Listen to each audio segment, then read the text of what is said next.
අද අපි ඔයගොල්ලන්ට අලුත්ම දෙයක් පෙන්වන්න තමයි ලෑස්ති වෙන්නේ. ඒ කියන්නේ දැන් මේ මගේ ඉන්න මේ පිඹුරංගෙන් මෙන්න මේ ඉන්න මේ පිරිමි සතාගේ ඊට පස්සේ මෙන්න මේ ගෑනු සතාගේ මේව කරලා ආපු බිත්තරවල පැටව් හැච් වෙලා එන පැටවුම පෙන්වන්න තමයි මේ අපි දැන් ලෑස්ති වෙන්නේ. ඉතින් සාමාන්‍ය මේගොල්ලෝ බිත්තර දැම්මම පස්සේ අපි මේ බිත්තර ටික ඔක්කොම අරගෙන යනවා. අරගෙන මෙන්න මේ තියෙන ඉන්කියුබේටර් එකට දානවා. කරලා සෙල්සියස් අංශක 32.5 සෙල්සියස් අංශක 32ක් අතර මේ බිත්තර රක්කන්නේ. මොකද ඇත්තම කතාව මේකේ මේ ඉන්න කැලේදි මේ අම්මලා මේ පයිතන්ලා කරන්නේ බිත්තරේ ටික ඔක්කොම ඔතාගෙන ඒක රත් කරනවා. ඒ රත් කරන්නේ සාමාන්‍ය සෙල්සියස් අංශක 32ක් 33ක් අතර ටෙම්පරේචර් එකට තමයි. ඉතින් අපි අද බලමු කොහොමද මේ බිත්තරවල පැටව හැච්චලා එන්නේ කියලා.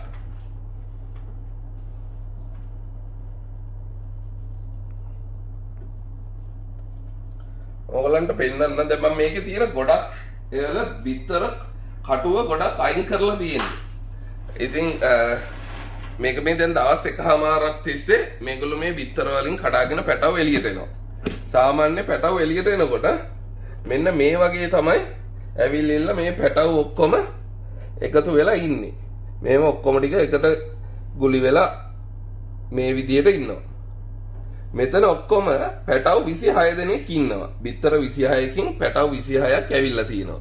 මේ තව එක පැටියෙක් මේ බිත්තරේ ඇතුලේ ඉන්නවා. ඔයගොල්ලන්ට පේනවා ඇති මෙහෙම බලනකොට මේ පැටියා ඇයි මෙහෙම ඉන්නේ කියලා. ඇත්තටම දැන් මම මේ බිත්තරේ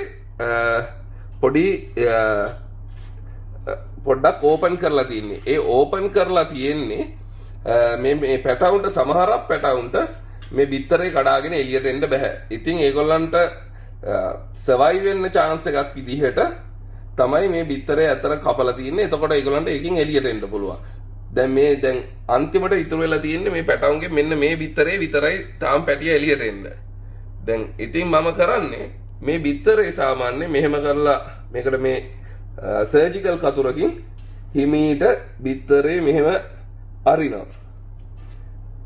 පොඩියට බිත්තරේ මෙහෙම කට්ට ඇරලා තව ටිකක් ඒක ලොකු කරනවා. එතකොට ඔයගොල්ලන්ට පේනවා ඇති මේ කොහොමද මෙයා ඉන්නේ කියලා. දැන් මෙයාට පණ තියෙනවා ඔක්කොම තියෙනවා. දැන් මෙයාට එතකොට බිත්තරෙන් එළියට එන්න දැන් ඕපනින් එකක් තියෙනවා. එතකොට ඕන වෙලාවක එයා ලෑස්ති වෙලාවට එයා බිත්තරෙන් එළියට එනවා. මෙන්න මෙහෙම තමයි ඉතින් බිත්තරවල සාමාන්‍ය පැටව වෙන්නේ. දැන් පැටවුන්ට තියෙනවා එග් ටූත් එකක් කියලා. එග් ටූත් එක කියන්නේ මෙතන මේ මූණේ ඉස්සරහා තියෙනවා චූටි මේක සාමාන්‍ය කැමරා එකට පෙන්වන්න හරි අමාරු දෙයක්. මෙන්න මෙතන චූටි පොඩි උලක් වගේ දෙයක් තියෙනවා.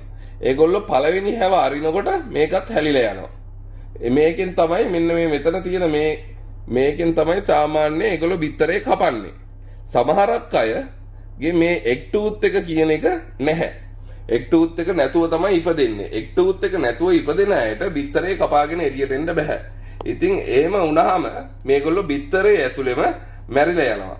දැන් ඒක වළක්වන්න තමයි මෙහෙම බිත්තර මම කපන්නේ. ඉතින් මේ එක ලොට් එකක් මම දැන් මේගොල්ලන්ව දැන් මේ පැටියත් එළියට ආවට පස්සේ මේගොල්ලන්ව වෙන් කූඩු වලට දානවා. මොකද සාමාන්‍ය සර්පයන්ගේ දෙයක් තමයි සර්පයෝ සමහරක් වෙලාවට මෙහෙම ඉන්නකොට මේ ඉන්න පැටව ගොඩේ ඉන්න බාලම හැදිලා අඩුවෙන්ම ඉන්න සමහරක් වෙලාවට පැටියව කන්න ඉඩ තියෙනවා. එහෙම දේවල් වෙලා තියෙනවා. හැබැයි මට තාම එහෙම දෙයක් වෙලා නැහැ. මම ඒක වෙන්නේ නැති වෙන්න මේ පැටවුන්ව සාමාන්‍ය දවස් 2-3ක් යනකොට මේකෙන් අයින් කරනවා. අයින් කරලා තනි තනියෙන් පැටවුන්ව දානවා. සර්පයෝ කියන සත්තු කැලේ වුණත් එකට ජීවත් වෙන සත්තු ගෲප් වශයෙන් ජීවත් වෙන සත්තු නෙමෙයි. මේගොල්ලෝ තනියෙන් තමයි සැරිසරන්නේ. ඉතින් මම ඔයගොල්ලන්ට පෙන්නනවා තව බිත්තර සෙට් එකක් මේත් එක්කම තව සෙට් එකක් හැච්චෙනවා. දැන් ඒගොල්ලන්ගේ අම්මලා තාත්තලාවත් මම ඔයගොල්ලන්ට පෙන්නන්නම්. ඒගොල්ලන්ගේ අම්මලා තාත්තලා මේ ඉන්නේ මේ ඉන්නේ මේගොල්ලන්ගේ අම්මා. දැන් මෙයා මේ කොලේ යට තමයි ඉන්නේ. මේ ඉන්නේ අම්මා. දැන් මෙයාට අවුරුදු 4මාරක් විතර වෙනවා. ඉතින් මේ තියලා තියෙන්නේ මේගොල්ලන්ගේ මේ හයිඩ් එක කියලා කියනවා. දැන් සාමාන්‍ය කැලේ වුණත් ඒගොල්ලෝ මොකක් හරි හුඹහකට රිංගගෙන එහෙම තමයි ඉන්නේ. ඒකින්ද මේ හයිඩ් එක කියන එක මේගොල්ලන්ට හයිඩින් ස්පොට් එකක් දීලා තියෙන්නේ. දැන් මේගොල්ලන්ගේ තාත්තා තමයි මේ ඉන්නේ. මේ තාත්තා. ඉතින් අපි බලමු මේගොල්ලන්ගේ පැටව වෙනකොට කොහොමද මේ පැටව එන්නේ කියන එක.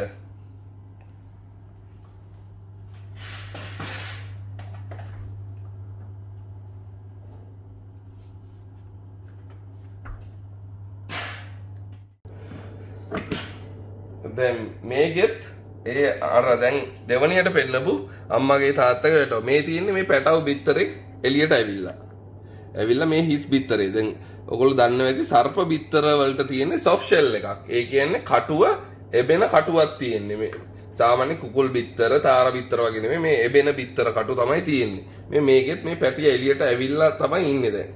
දැන් මේකත් එහෙමයි.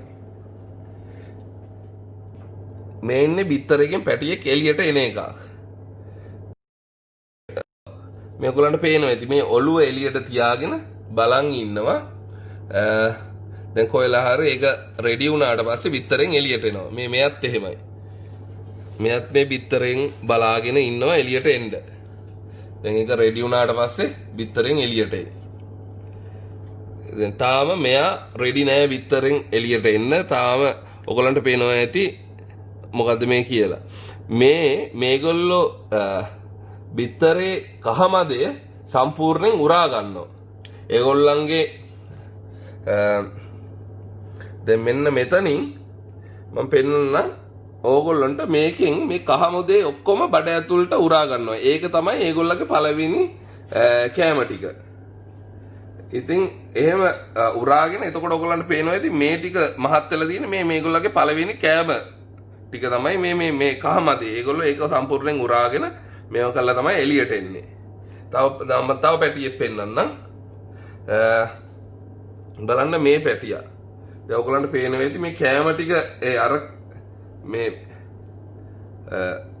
මෙතනින් කෑම ටික ඔක්කොම උරාගෙන ඊට පස්සේ තමයි බිත්තරෙන් එළියට එන්නේ. එතකොට ඒගොල්ලන්ට මාසයක් දෙකක් හරි කෑමක් නැතුව ජීවත් වෙන්න පුළුවන්. ඉතින් මේක ඉන්නවා වර්ග 3-4ක්. මේ වගේ ඉන්න පිඹුර ඔයගොල්ලන්ට කැලේදී හොයාගන්න හම්බ වෙන්නේ නැහැ.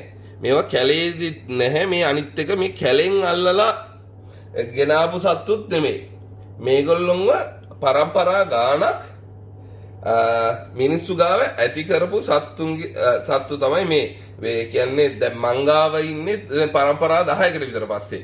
ඒකේ මේ මංගාව ඉන්නේ මේ සර්පයන්ගේ අම්මලා තාත්තත් මංගාව බ්‍රීඩ් කරපු සත්තු. ඒගොල්ලන්ගේ පැටව තමයි මේ ඉන්නේ. ඉතින් මේගොල්ලෝ අපි කවදාකවත් කැලෙන් මේ සත්තුන්ව අල්ලන් ඇවිල්ලා කූඩු කරලා මේව කරන්නේ නැහැ. මේ සත්තු ඔක්කොම ජෙනරේෂන්ස් ගානක් මේ හැදෙන්නේ මිනිස්සු ගාවම තමයි. ඒකයි මේගොල්ලෝ මේ දැන් හපන්න දඟලන්නේ ඒ වගේ දේවල් කරන්නේ නැතුව සාමකාමී විදියට ඉන්නේ මේගොල්ලෝ මේ කැප්ටිව් බ්‍රීඩ් සත්තු නිසා. දැන් බලන්න දැන් මේක මෙතන බ්‍රීඩ් 2-3ක් එකතු කරලා හදපු බ්‍රීඩ්. දැන් මේකේ තියෙන පැටර්න් එකයි මේ එක අම්මගේ තාත්තගේ පැටව වුණාට මෙතන ඉන්නවා ಜಾති ගොඩක්. දැන් මේ පැටියා මේ බිත්තරෙන් එළියට එනවා. දැන් එළියට මේ සම්පූර්ණ මේක මේව කරගෙන බිත්තරෙන් එළියට ආවට පස්සේ මෙන්න මෙච්චරයි ඉතුරු වෙන්නේ. දැන් ඕගොල්ලන්ට මම තව උදාහරණයක් විදිහට පෙන්නන්නම්. දැන් මේ ඉන්න සත්තු මේගොල්ලෝ ජාන ගොඩක් එකතු කරලා හදන කරන මේ පිඹුරෝන්ගෙත් මේ කාපට් පයිතන් කියන එකේ තියෙන ජාන විවිධත්වය එකතු කරලා හදන සත්තු. දැන් මේගොල්ලෝ එක්කෙනෙක් වෙනස් ගොඩක් අය.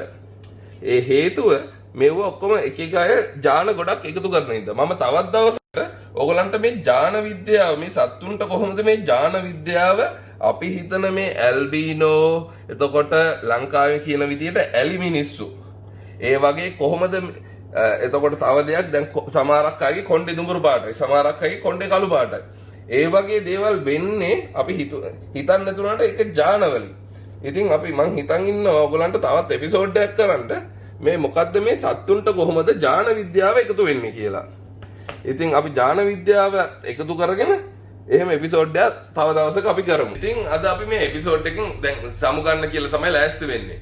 ඉතින් ඕගොල්ලන්ගේ අදහස් මොනවාරි තියෙනවා නම් මේ පහලින් කමෙන්ට් එකක් දාන්න. හොඳ හරි නරක හරි ඕගොල්ලෝ මොනවද හිතන්නේ කියලා මොනවාරි දෙයක් ප්‍රශ්නයක් තියෙනවා නම් කමෙන්ට් කරන්න.